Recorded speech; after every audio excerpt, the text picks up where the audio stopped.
Hey everyone, this is Jerry Jaffe, the world's most highly educated stand-up comedian and the Comical Heathen. Thank you so much for coming to today's live stream. I've started doing these live streams as part of my podcast, which is called The Comical Heathen. You can see our new logo right here. There we go, The Comical Heathen. And I started the live streams last month with a theme. Something that's been on my mind lately, and that is just the proliferation of conspiracy theories in the past few years. There's a lot of potential explanations, certainly the internet and social media, among other things. And then seeing it permeate our politics has really motivated me to at least say something. You know, I've found there's a common thing amongst some biologists or science professionals not to debate creationists because it just gives them a stage. So I don't really want to, debate anyone. I just want to put some clear information out there for people. I'll give you an example. Just this week, I have an article here in my hands. I'm in my safe bunker, many feet below the campus of Lake Erie College, where no one can get at me. And there's this week in the U.S. news, Robert F. Kennedy Jr. launched his presidential campaign as an independent. And he seems to be like a darling of the right and goes on Fox a lot and et cetera, probably because he can, try to attack Joe Biden. But I'm even less interested in that political element. What gets my radar up is all of the conspiracy theories that RFK Jr. has espoused in different ways. I mean, he's a well-known, anti-vaxxer, vaccine skeptic. You could find any number of articles. I like to go to Forbes sometimes because as a business magazine, they tend to be a little bit conservative centrist. So they're not like a left or right news source, so to speak. And, this is a list of many of his conspiracy theories. I'm not going to go into details. He has said at one time that COVID-19 targets certain races, that mass shootings are linked to prescription drugs, that the 2004 presidential election was stolen. He refutes the assassination stories of both JFK and his father. He's repeated the misinformation that gun ownership in Switzerland is similar to the United States. It's not, by the way. He's suggested that COVID-19 was genetically engineered, that Bill Gates exaggerated the pandemic to promote vaccines, and that vaccines can cause autism, and so forth. So he just has this long list, and it's just I don't really care about Robert F. Kennedy. I care about that he becomes like a megaphone for misinformation and conspiracy theories. And I hope with me and today's guests, we can become candles.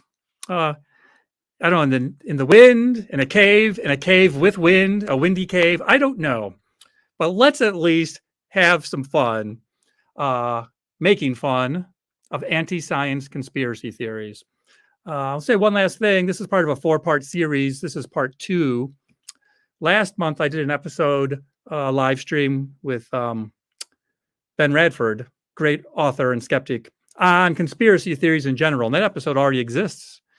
In the podcast version of this, I'll include a link to it for anyone who wants to follow up. Next month, I'm going to do an episode that focuses on anti-Semitic conspiracy theories, which I am Jewish, and I've been planning this for 4 months, and I'm not a journalist, so I have very little to say about what is happening in Israel right now, but it is a tragedy. So we'll see where things stand next month and how that affects the ability to do an edutainment podcast on anti-Semitic conspiracy theories. But today we're going to do anti-science conspiracy theories with 2 wonderful guests. In a moment, I'll bring on my co-host, science comedian and science communicator, Brian Mallow. And then shortly after, we'll bring on an actual biology professor from Lake Erie College.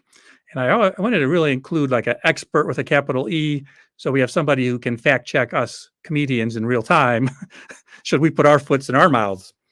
All right, so with no further delay, it'd be my pleasure to bring on our guest co-host, Brian Mallow. Hello. Brian, welcome to the stream. How the hell are you? I'm great. I'm ready for a lively debate between three like-minded people. Yes.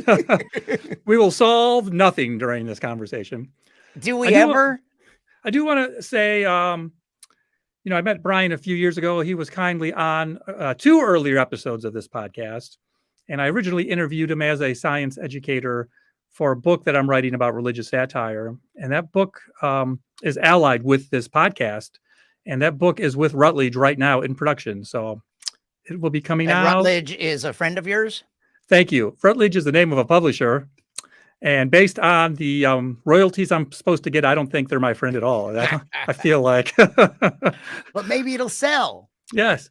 So of course, you're a comedian, but I know that in recent years, you've really taken off and had success as a science communicator. You go to the Lindau Nobel Laureate meeting every year for the past 7 or 8 years. You do communications and visit national labs and secret neutrino labs and things like that. Those are all true statements. How did you transition into becoming a science communicator? I did like science before comedy, or I don't know if that's fair to say, but it was more of a passion, and I considered becoming a scientist way before I was thinking comedy. But I did have early comedy influences like George Carlin and Steve Martin and Richard Pryor and the early Saturday Night Live and Monty Python and many others.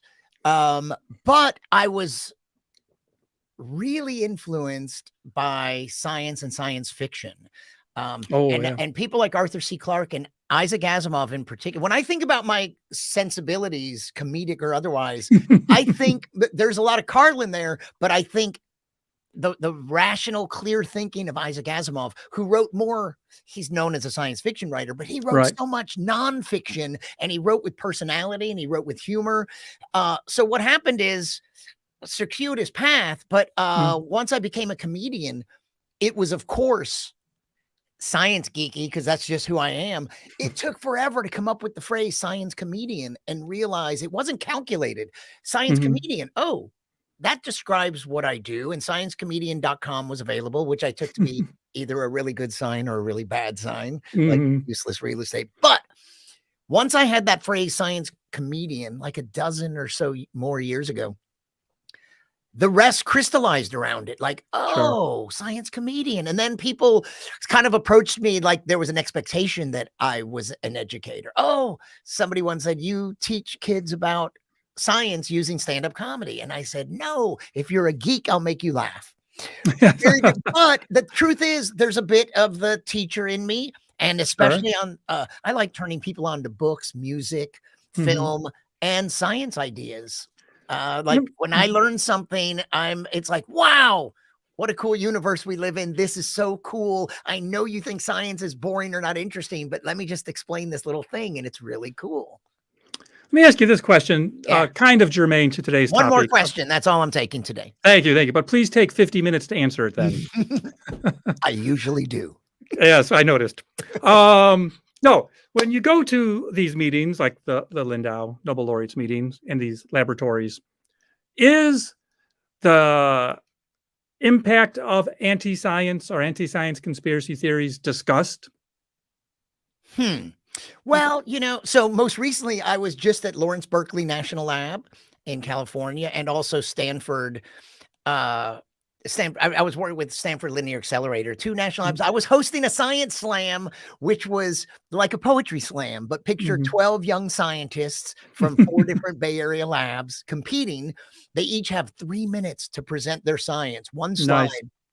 To a general audience. And it was a competition, and I was hosting, and in some contexts, it's a popular subject among scientists to sometimes, especially in subjects like evolution or climate or vaccine related stuff. I think it is a popular topic, but sometimes you're there. Like I was getting tours of these amazing labs, the advanced light source, this synchrotron at Lawrence Berkeley Lab. Well, in some situations, it doesn't come up because it's just so outside. It's absurd. It's like, no, we're just talking about the cool science. But it is a topic that I know all around the world, people and scientists People and Mhm. scientists also, separate from people. Scientists are concerned about it. That's a joke, as if they're not. Well, it's a common, I mean, I don't know, let's say stereotype that these science professionals don't learn or value or learn to value communicating with the general public. And that could itself be at least one ingredient in Sure. this, stew of misinformation. And maybe we should wait till Zane is on because there is some stuff I'd like to we can hold this one, but it's Okay. the topic Okay. about communication failures during the pandemic and Mhm. leading to, or related to vaccine Mhm. hesitancy and stuff. And I know that's a good subject for him, so we can hold that. But you know what? I do think that see, I started being interested in science, physics and astronomy especially, Mhm. from childhood, and I was learning extracurricularly. I was Mhm. learning from Asimov and Clark and Sure. other science writers in addition to what I learned in school. And so much science conspiracy, I think, just comes down to when you hear the conspiracy theory Mhm. on the surface, if you don't know any better, if you Mhm. don't have the knowledge to contradict it, it can sound reasonable Right. and convincing. And somebody says it like it's, and this goes all the way to like moon landing hoaxes Right. of like someone goes, how come the flag was waving and Mhm. there's no breeze? And you go, oh yeah, how come all the shadows are not Mhm. parallel? If there's only one light source, the sun, all the shadows should be parallel unless it's Wait a studio minute. lighting with many. Wait a So, minute. so I these think you've things are, convinced me, yeah, Brian. It or is a hoax. one of the big ones and one of the ones it's like, oh, I can answer this. So I didn't know the answers to those others. And they're Right. like, okay, those are intriguing. Right. But here's one that was super easy for my knowledge set. Okay. It Let's was hear it. this one that in all these photos on the surface of the moon, you can't see the stars in the picture. How come you can't see the stars? Mhm. And it's like everyone who has any experience with photography knows this one. It's the contrast range. If you expose for the bright surface, you have to shut the lens down. It's so bright and you won't see the dim stars. Right. If you expose for the stars, Right. then the surface will be blown out. And we all deal with this all the Right. time. And so you go, oh, that sounded convincing until you knew that. Oh, when somebody points out when you stick the flag in the ground, it's vibrating and there's nothing to stop the vibration. So that waving wasn't the wind. Yeah. Or if you read a long time ago, I think it was Phil Plait, the bad astronomer, who first, I believe, got notoriety for a really thorough debunking of moon Mhm. hoax stuff. And one of the things was, it's like, guess what? Look outside on the earth with one light source. Shadows aren't all parallel because of the topography. So shadows don't always have to be parallel. So it's like these things sound, and so then you can stretch that to, vaccine stuff or any Yeah. subject. When you Yeah. first hear it, you go, huh, but I have this awareness that, oh, I'm very skeptical about that, but I need to find an expert to Right. tell me the answer. Like, what am I not getting? What's the Mhm. flaw in that thing I just heard? Yeah. In a logic class, we would probably put that under the logical fallacy of argument from ignorance. And the word ignorant here is not being derogatory, like you're an ignoramus. It's like the literal meaning of you don't know the facts of the thing that's being discussed. So therefore, you don't have the critical tools to evaluate the likelihood of the thing being discussed. Yeah, I've heard Neil Tyson talk about this on YouTube, on video a lot, He like got that off saying me. that I said it first. did he like about UFOs? Like, it's like, we don't know what it is, so it's probably from outer space. That's like Right. saying, I don't know what it is, so I think I know what it is. Yes. That's why I changed. We don't say UFOs anymore on this show, Right. Brian. What do We we say say? unidentified. What the fuck is that objects? That's what I so th- that's UWTF. yes. And Oh, I do like what Regina said. Asimov was totally my gate. I feel like science fiction was my gateway drug. Like yeah. before science, you get it cut with a little fiction, a little Yep. watered down. And then pretty soon you just need the pure stuff. Get rid of the fiction, go right for the science. Well, Canadian. Comicalheathen.com is a great place for more resources like this. Yes, and in fact, it has all of our past episodes archived in one place for free, including Brian's 2 previous appearances, which I will include in a link to the podcast episode of this live cast. So you can avoid. Here's a URL you should always avoid. Hey, I'm going to bring on our guest expert because I have a question I've been dying to ask him all morning. Excellent. And then whatever I have topics in mind, but also whatever you two have in mind. This is just 3 friends talking about anti-science conspiracy theories. So whatever comes up, my friends.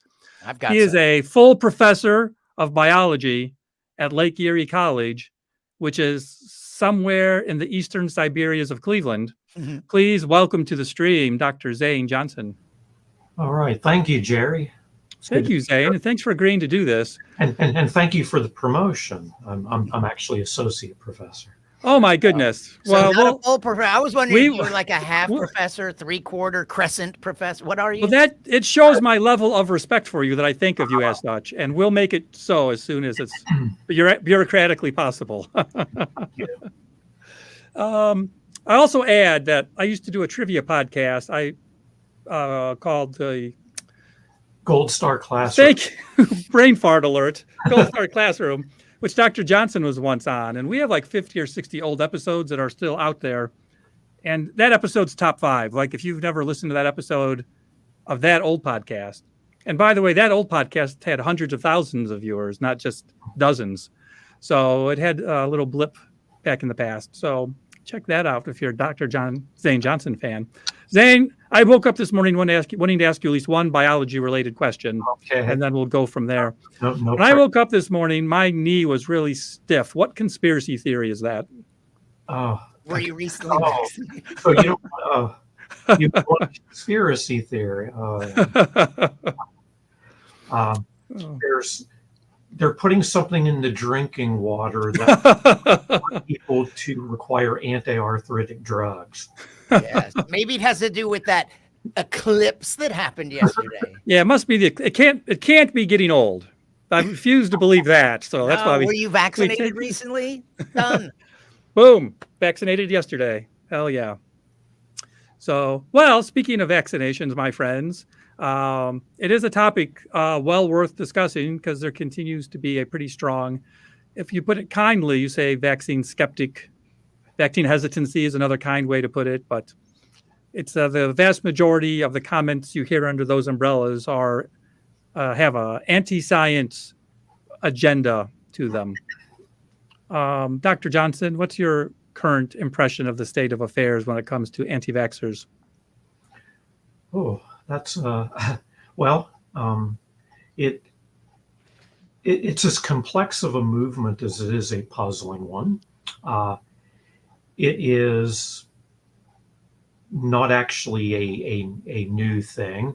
You can actually find anti-vaxxer movements going back to the late 1800s and early 1900s, but the current one we would largely consider to kind of emerge more or less in the 90s, and a lot of that occurred when a key paper published in the British journal, The Lancet, by Andrew Wakefield was retracted by The Lancet, and this was that article that was kind of that first purportedly scientific evidence of a vaccine autism link, and from there it's grown more widespread that vaccines in general are harmful for a variety of reasons.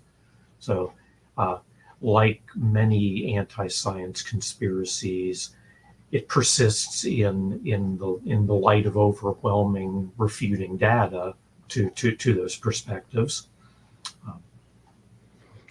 What do you say? I mean, of course, as teachers, we engage with young adults every day, and so you can get a range of opinions. Your upper level classes are presumably biology or science majors that might affect the cohort. Do you encounter students who have like interest in or confusion about vaccines or anti-vaxxers? Oh, of course. The range of courses I teach I don't get a lot of questions or discussion about that, but some of my colleagues here in the science building do field a lot more of that. So by and large, I think that the majority of our science students don't hold anti-vaxxer perspective. I think they're probably fairly in line with what the scientific evidence has to say. Of course, we probably can't know that fully because the ones that might be anti-vaxxers aren't likely going to come out in front of their peers and say so.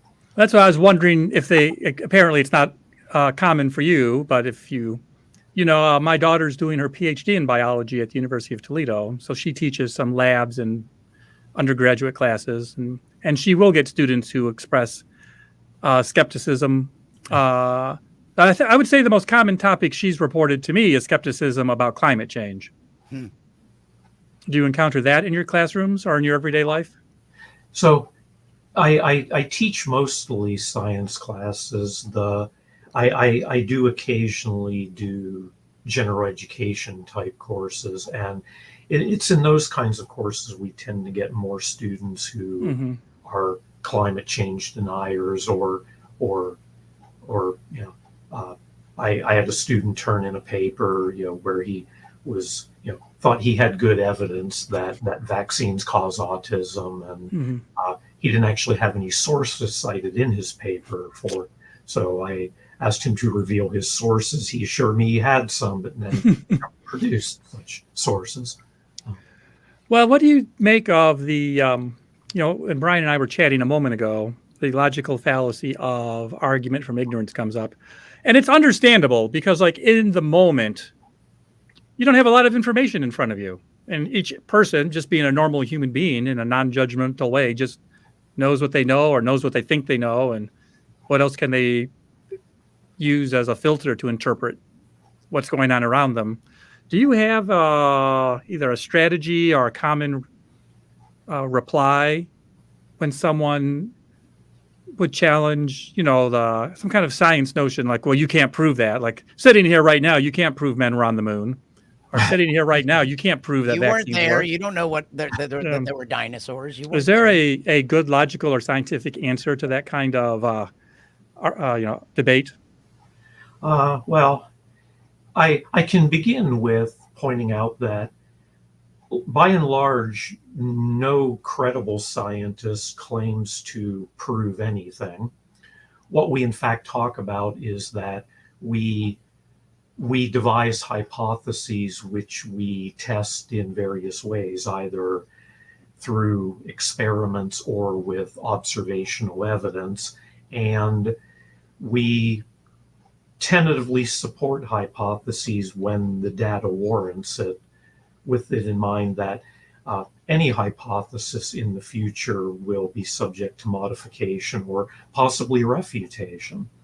So I try to, now that may come off as weasel words, but when it is something like vaccinations and the claims made, that one commonly made claim is that vaccines weaken the immune system. And this, of course, has been refuted many times. And in fact, what vaccines do is bolster the immune system in preparation that if it encounters something much, much worse, it is ready. There's even some data that in groups of people that, there's groups of people that have been around long enough that have refused the MMR vaccine for. So now we have people in adulthood that were never vaccinated against measles, mumps, rubella, and there's some preliminary data that suggests that they are in fact more susceptible to other things as opposed to less susceptible. And so with regard to climate change, it's even more of a quagmire because in industry, opponents of climate change essentially have their own armies of scientists that are attempting to present their own evidence, their own data, just as the tobacco industry did for many years with their army of scientists trying to. I think there was a book called Merchants of Doubt. Just trying to muddy the waters. Mhm. A typical industry tactic. Again, it might be PR, but I've heard in the last couple of years anyway that the large petrochemical companies in their internal workings have started to account for climate change because they can't do their business if they don't. Yes. Like, so even if they have their army of doubters muddying the water in Washington, they're actually changing their own behavior as a company. The insurance agency is taking climate change very seriously. As is the Pentagon, actually. You know, one of the great things, like in hearing all this, one of the things I wanted to have Zane here for was, you know, I like bringing it back to the communication issues. Sure. Like, for instance, the story, fraudulent though it was, that vaccines cause autism, the Wakefield paper, wow, what a compelling story. That lit the world on fire. It went around the world. Oh my God, vaccines cause autism. The counter story, which was just, hey, no, they don't, wasn't a very compelling story and didn't do a great job of combating it, even for decades of going, no, please, they really don't. And in the COVID era, I think one of the real communication failures that I haven't even heard mentioned, forget the mask stuff and our doing the best with the knowledge we had at the time. But one of the things we didn't really do very well was, you know, there's this idea of the experimental mRNA, you know, DNA editing, what do they call it? Gene therapy. What we didn't really convey very well was exactly how much what the extent of the trials compared to previous vaccine. I consume science media more than most other media, and I didn't see this. So the general public, I don't think they were informed well about, hey, here's the trials they went through, and here's what any vaccine goes through. And now 3 years later, how far we are in. And it's just like, that's a basic thing that maybe we should have communicated a little better. No, it's not that. The technology's 20 years old. We've heard that, but we didn't really hear good info on just how thoroughly they were tested. And I was like, that's a communication failure that we didn't reach people with. We have another question from a listener, right, directly germane to what we're talking about. If either of you want to jump on this, but let me just add, as a child of the 70s, I remember just being alive and there being apparently scientists willing to go before Congress to assure us that cigarettes did not cause cancer. And I don't see many scientists or meteorologists in 2023 going on TV to argue against climate change, but that definitely used to be a thing in the 90s and the aughts. Yeah. Do you have some examples in mind for this question? Like, well, I think a moment ago, we don't hear it much for evolution, and we don't hear it much for, but we have heard it for ivermectin a little bit. Yeah. For ivermectin, and it's like, who do you trust as an expert? Well, I think Zane alluded to the, you know, petrochemical companies having their own scientists muddying the water. Right.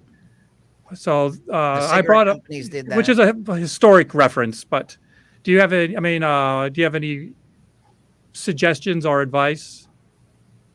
Either Zane or Brian?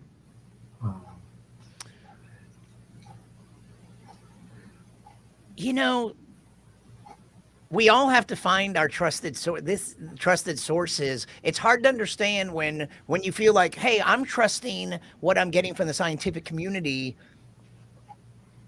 And maybe sometimes people think they're trusted source. It's like, yeah, how do they know what's a trusted source? If it's politicians, right, like Kennedy, RFK, right, then it's like, are you going to listen to him over all these scientists? But some people will. Yeah. Well, I mean, go ahead, Zane. More broadly, you know, Brian brings up the point: who do you trust for your information? There, you know, of course, there are many who, you know, they defer to celebrities who have no expertise in any of these yes. fields. And also, even more popularly, you know, when when business people, the upper echelons of the business world, the Elon Musks and such speak, Right. to give a lot of credence to what they say without considering, is this person really someone who is qualified to talk about medical issues or climate change in any way? I just read recently an article on AP Press. A month ago, a former Silicon Valley executive named Steve Kirsch went before the Pennsylvania State Senate to talk about his anti-vaccination perspective, and he used as his example the Amish, making claims that there's no autism among Amish children, that the Amish are not prone to the same kinds of chronic diseases that the rest of us get, and he attributed to the fact that they do not have their children vaccinated. I started digging around a little bit. Getting good data on vaccination rates in the Amish communities is really, it's sporadic and apparently very variable, but many Amish communities do have their children vaccinated against some things. Kirsch also claimed that kind of like the way RFK Jr. did, that the Amish were immune to COVID, and so one of the problems is that we have people who are in high regard, whether they're politicians, businessmen, celebrities, podcasters, they're the things that they say are viewed as credible, whether or not correct. And certainly there's the problem, they have no expertise in any of these areas. Yeah, in our logic and philosophy classes, we call that one the argument from authority, where we trust authority figures, but and I mean, just because they're authorities or Elon podcasters. Musk is a challenging one because in a lot of people's eyes, whether he's a doctor or not, he's the smartest guy in the world. He's done, and then Joe Rogan is also put up on a pedestal with his podcasting. Yes. Yeah. And I don't want to pile on Trump. That would be a separate episode, anti-science conspiracy theories. But I just, no, I mean, it's not a partisan thing. Other presidents from either party would not have said the things he said about COVID that were like medically, scientifically incorrect on a hot microphone. But he's an authority figure to some people. And there was, in the months after he suggested drinking bleach, which he did, people, look it up on the video. That's the first thing, is maggers don't believe he said that. It's on video. You can see it for yourself. And the months after that, there was a spike in calls to poison control hotlines. Oh my. Now that correlation is not causation, but there was definitely a spike. A correlation. Yes. There's a fine line. You just gave me an idea for a line as you called him an authority figure to some. There's a fine line between authority and authoritarian. Yes. You know, the great thing about these kinds of conspiracies, is that there's so many. Yes. You can choose any or all of them. Like Trump, is he the guy that got the vaccine going, or is he back? It was nothing. He's played both sides of it. It was nothing, and also he's responsible for the development of the vaccines. Yes, which he was booed at one of his own. Yes. But what do you do when people are saying it's a bioweapon designed by the China, a horrible bioweapon designed to target, I guess, non-Jews and Chinese, apparently, to target people and Black people specifically. They always rely on technology we don't have, but wish we did. Yeah. But so it's either this horrible targeted bioweapon, or it's really just the cold. It's nothing. It's nothing, and it's the vaccine. So it's like what evidence, or it's a horrible bioweapon. What evidence would we need to confirm the hypothesis that Jewish people have a laser in space? And that's what's causing the wildfires in California. Oh my! Hey, well, go ahead, Shane. I'm going to build on that, because what Brian was talking about reminds me that for those who embrace conspiracy theories, the difficulty in, if you were actually to attempt to convince them otherwise, the problem is that the attempt to present data that refutes their conspiracy theory versus trying to present that, well, the claim that you're making, there is in fact no evidence with which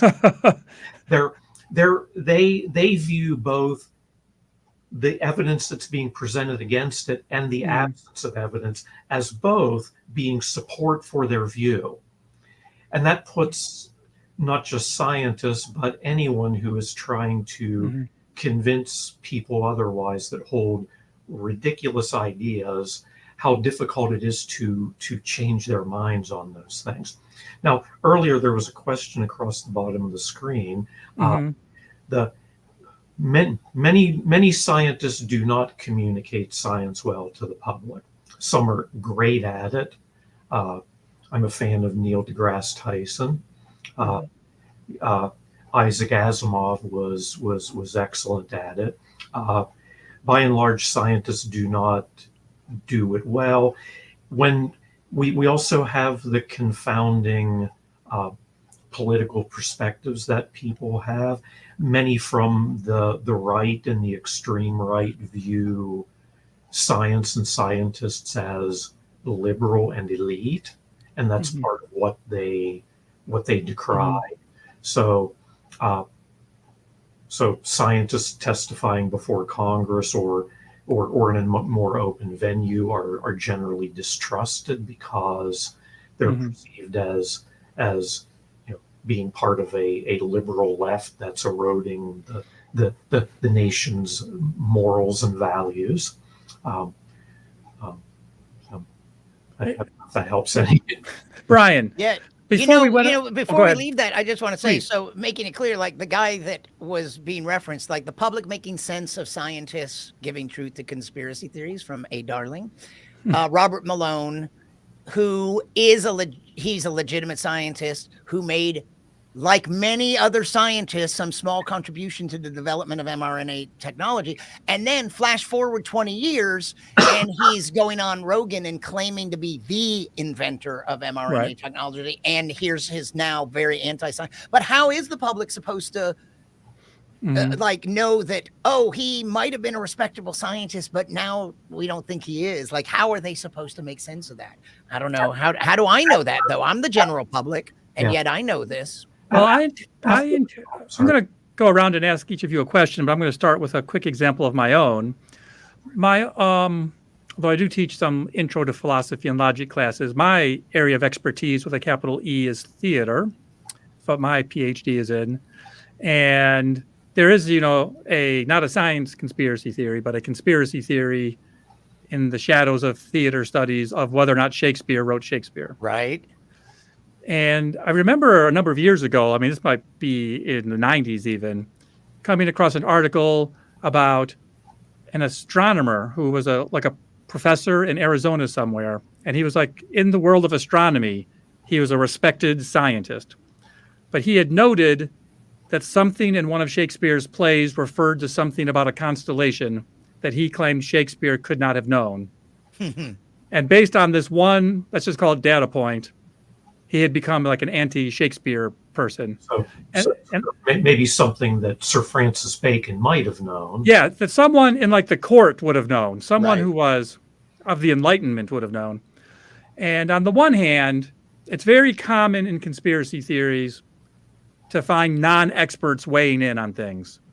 So this person is not an expert in theater studies, Shakespeare studies, English literature. Yea, though he may be a legitimate expert in academic astronomy. And also, he just had that one data point. And couldn't someone have told maybe Shakespeare wouldn't have known that unless someone who might have known it told him. Yeah, Shakespeare was what we would have called a courtesan, as in he was welcome in the court as an artist and performed there many times. One glass of wine with the right person would have settled this whole controversy.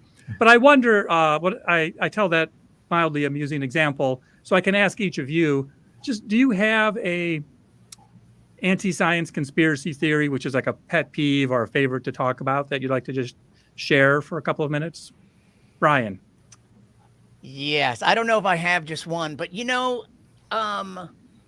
Oh wait, Because yeah, I'm going to interrupt you. yeah. Just to ask another quick question. Do you consider product placement to be a conspiracy theory of any kind?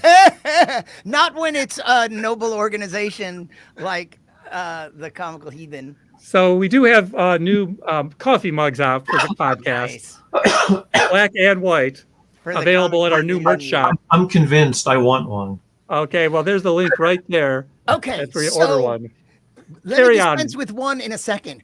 Chemtrails, they're poisoning us. Maybe it's heavy metals. My favorite thing about that is, okay, so it's horrible chemtrails that's poisoning us. And the people behind this conspiracy, they are earthlings who live on Earth and are breathing the same poisonous air. Okay, explain that one to me. I'm sure that they've had a vaccination that's good, that protects them. They have the antidote. Maybe that's the obvious answer to that. But It's just so absurd. Oh, they're poisoning us, but they're earthlings, right? They live here. Okay. But I think anything related to flat Earth, and because flat Earth brings a bunch of stuff for there's many flavors, just like the COVID. Mm-hmm. But for some, what does it mean? Does it mean that we live on a constructed world? And some of them means that the entire space program is fake.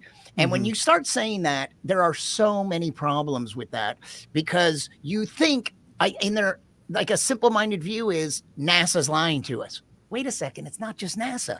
You know how many countries have space programs? Do you know how many countries have private companies in the satellite business and space business? And it's like you're talking about everyone being involved, millions of people to perpetrate this hoax, when the science and the engineering to do things like go to the moon has been known for hundreds of years. The basic physics of how you could get there with chemical rockets has been known for way before we had the technology. And so anything to do with those, I think, it's like one of the problems with conspiracies is that they don't understand when you call into like young Earth creationism or this moon stuff. It's like the flat Earth, any of these things. It's like, you don't understand. We have a model of the world that supports it in unbelievable different ways. Like the age of the Earth, there's so many ways to determine it, from climate, from ground, from comparative anatomy, and and flat Earth. It's like we could predict when a solar eclipse would be, exactly what it would look like, how long it would last, where you have to be to view it, and a million other things like that, using a model of the world that never fails to get things where they need to go. And one of a version that's bothered me, as I was referencing this to you before we did the show, is, have you ever seen any of these amazing, I should have had one to pull up, images of SpaceX rockets, like where sometimes like where they make these amazing weird patterns in the sky, like the trails can be spectacular, like voluminous, or like lines radiating out, and they don't look like anything you've ever seen before. So I saw people, they're like UFO. It's like everyone's like, no, that is this SpaceX rocket that launched. I'm telling you that what it is. And I saw this one there, and I wanted to go watch the Space Shuttle Challenger explosion again a while back, and I pull up a video on YouTube, and I look in the comments, and I've seen this said about the other one, but here it was about the Challenger. And it was a denier saying, it's fake because the space shuttle was going up and then it curved sideways. And that's what that SpaceX one can't be a SpaceX rocket, because it was going sideways. And the funny thing is, when it's like what you're saying totally supports, you don't understand the physics of it. Like they think that the way we go up into orbit is going straight up. That's not at all how we go to orbit. Right. And it's why we launched from Florida, as close in the United States to the equator, because we're making use of physics. They go up and then they immediately turn sideways. The way you get to orbit is by increasing your lateral speed, because you're always falling back, and that's what an orbit is. If you went straight up, when you turn your rockets off, you'd fall straight down. But you go sideways until you hit a speed where Yep. even though you're falling, that's free fall, you don't hit. So it's kind of funny when someone comes in, it's like the combination of ignorance and arrogance, where it's like, it can't be right because it's going sideways. And it's like, Well, you don't understand. That's how I'm going to rockets ask you, work. Zane, in 5 seconds, but I do want to add just to piggyback a detail. When you referred to, for flat earthers, like the large number of people who'd have to be involved, every airplane pilot, every government, every military officer, and so on. And it always brings to mind, when talking about conspiracy theories, an apocryphal mafia saying, 3 people can keep a secret if 2 of them are dead. So I don't know how 10,000 people or 1 million people are going to keep the secret of the earth being flat. But here's the thing. You could argue, playing devil's advocate. Yeah, please. Yeah. It's like, well, it's not a secret. It's out. We've all heard it. It's not a secret. Yes. So it wasn't kept. Nah. You get that with the UFO people when they'll say, well, there's the evidence, there's the body, there's a thing. Yeah. Yeah, that new body, the Mexico bodies, it's like they're talking about DNA. By all means, why don't shut up and show us the DNA evidence? Yes. Because either there is DNA or there isn't, and either it looks something like ours or it doesn't. Yeah, it's totally those aliens. Ben and I talked about them on the last episode. They're total like P.T. Barnum show-offs. They're not letting anyone actually study them. Just show us the And evidence. human remains have been found in that condition before, by the way. So everything about those unusual remains are consistent with human remains under certain circumstances. Zane, do you have a sort of a favorite conspiracy theory to, debunk or share, or that bugs you? Well, there are a lot that come to mind. As a biologist, certainly evolution denialism is one. I don't really want to wade into that one. That's that's a big, complex topic. I think I'm also going to go with the flat Earth thing, because there's a lot of weird things to the flat Earth movement. Aside from the fact that I can see how the biological and the geophysical and geochemical evidence to support evolution is above the heads of a great number of people. And in particular, if they're coming at it from the perspective of, this is in contradiction to scripture, they're not even going to be open to listen to it. But with the fact that our planet is classified as an oblate spheroid, is what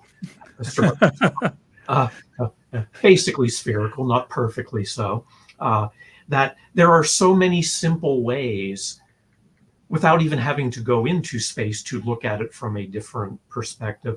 There are so many simple ways right here on the planet to demonstrate this, that so many people still reject those relatively simple experiments. And of course, there were ancient Greeks who collected, like Aristotle, that collected the first empirical evidence of a spherical Earth. I think with flat Earth things, there's kind of a cultural campiness to it. It's almost like it's fashionable to be a flat Earth advocate. We went through a little phase here on campus.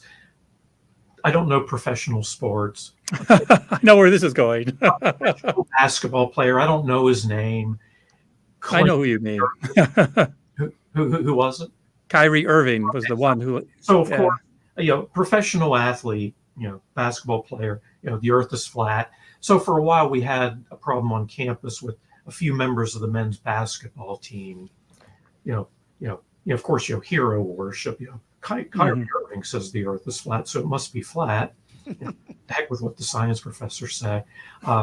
The response of a great many of young women on the women's basketball team was, "You guys are idiots." So I think but believing in a flat Earth is relatively benign. Being an anti-vaxxer and the size of the anti-vaxxer movement, this is a public health risk. This is something that we really need to be concerned about.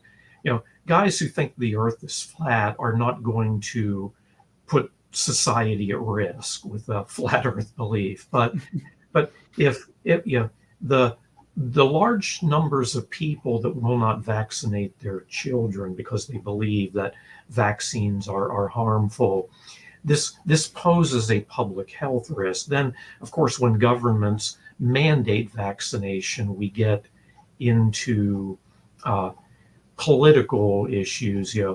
How dare you tell us what to do, kinds of things. And there's another aspect of it.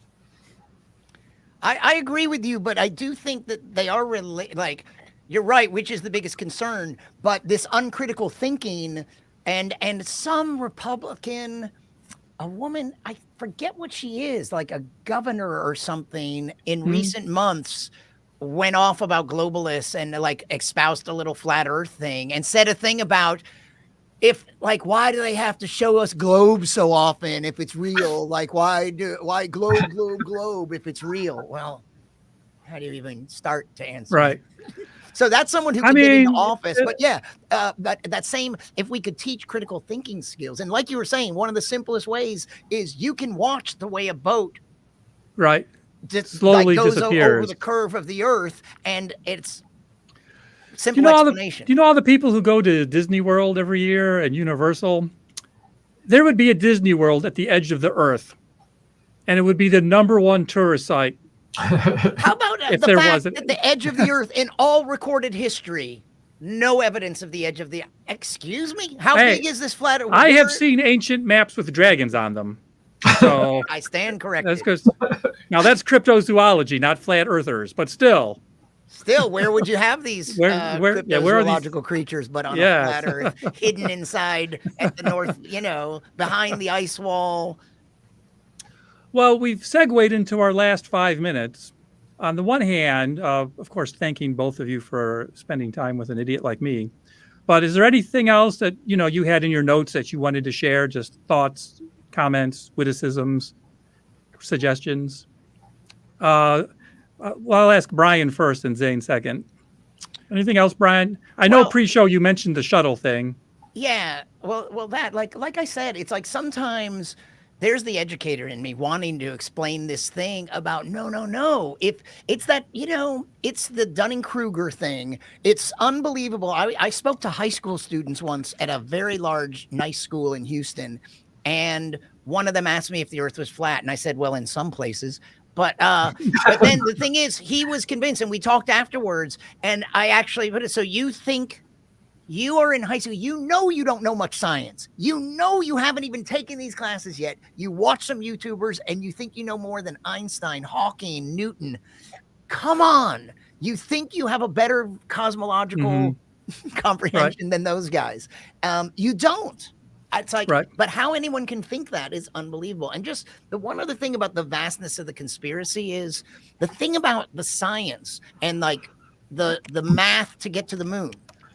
Anyone can learn it and reproduce it. So not only people that I learned this stuff in high school in 12th grade, it's like, it's not indoctrination, like to learn because you can disprove it yourself. Here's one. Here's my final parting shot. It's that people don't understand how science works. If science is always trying to disprove a hypothesis. If a scientist could disprove evolution by natural selection, if a scientist could disprove, the 13.7 billion year Earth, universe vision, or any of those things, they would. And if Russia, there's no way Russia would have let us win the moon landing because we beat them. They wouldn't have let us get away with it. There's just absurdities like that. But just this very fact that, what was I saying right before? Well, there may be things which are too, like that Dr. Johnson alluded to, that are just, science can get complex. So the average citizen on the earth, it's not even fair to expect them to know the intricacies of science X, Y, or Z. However, maybe that's something we need to teach is like, yes. Well, what I wanted to say is, they're all trying to, it would be Nobel Prizes. People are trying to disprove that stuff. But most scientific confusions that you actually encounter, citizen scientists could investigate. So I remember, I have 7 brothers and sisters, so I can say this without shaming any one of them. One of my siblings once said to me in an anti-evolutionary flair, "What about the eye?" And that's a common thing. How's an eye going to evolve? And rather than sort of lecture him or her, I said, that's actually an interesting question. Many scientists have studied it. You should look into it and see what you can find out. So, I mean, there is stuff there that most people, if they took the step, could find out more. And in the some key to cases, that is even it do didn't their own spring up experiment. it didn't spring up overnight. It very gradually evolved. Yeah. This is something I cover in my evolutionary biology class. How did the eye evolve, and all the things that were with that. How about you, Zane? We're going to say, what's your last thoughts on this whole topic? My last thoughts. Well, the internet, although it can be a powerful tool, unfortunately has led to millions and millions of people thinking that they are now experts on everything. And there is also confusion. There is a book called The Death of Expertise. I don't remember the name of the author. In the minds of a great number of people, including political extremists at both ends of the spectrum, they often confuse expertise, that which people gain through years of study and hard work, with authoritarianism. So they view the scientific community as authoritarian, not as a body of people who have painstakingly amassed expertise in particular fields. So Tom Nichols, somebody just that just came up. Yes, that's so. And the fact that so many people defer to very visible public figures, celebrities. I refer to the Jenny McCarthyism.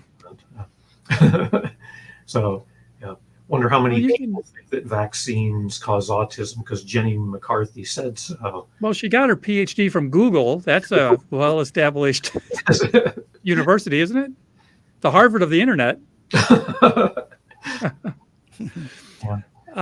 Hey, I want to let people know as we wrap up that this, of course, is a live stream, and I thank everyone who's dipped in and spent some time with us. In the near future, it'll be just given a quick edit to smooth out the rough edges of me saying too many times. I will add in some theme music. So I'm about to say some thank yous, and I'll begin with my theme music is Mark Bell playing on the beautiful Skinner organ, some Bach music, which my friend Jeff Geddert then produced and remastered. So thank you, Mark and Jeff, for our wonderful theme music that you at the live stream cannot hear, but anyone in the future listening to the podcast will.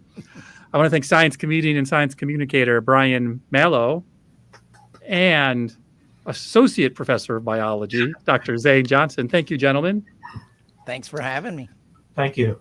Thank you all for listening. And as I always say, let me close on this thought. It's our motto and mantra here at the Comical Heathen. It may be your dogma, but it's my karma, and I'm all about spreading the love. Thank you.